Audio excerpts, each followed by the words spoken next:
Karen's audacity had always been legendary, but this time, she came from my Harley. It was a crisp morning, the kind where the sun glints perfectly off chrome, and I had just finished polishing my bike, a Harley I'd saved for, worked for, and loved like family.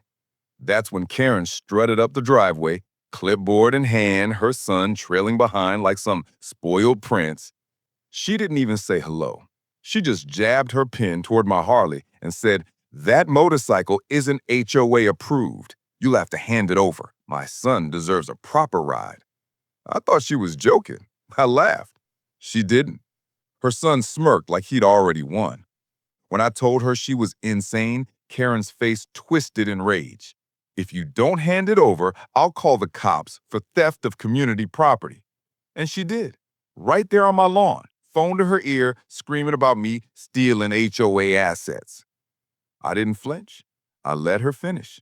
Because what Karen didn't know, my older brother is the county sheriff, and I'd already texted him the moment she marched up. Minutes later, Karen's smile widened as she saw the squad car pull up. "Finally, arrest him!" she shrieked, pointing at me like a villain in a cartoon. But when the officer stepped out, her grin collapsed. It wasn't just an officer. It was the sheriff himself, my brother, towering in uniform, hand resting calmly on his belt. "Karen," he said, his voice steady, "why are you harassing my family?" Karen's jaw dropped. She stammered, pointing between me, the Harley, and the sheriff. He's stealing. He's violating HOA." The sheriff held up a hand. "That Harley is private property. You've just committed a false police report. That's a crime."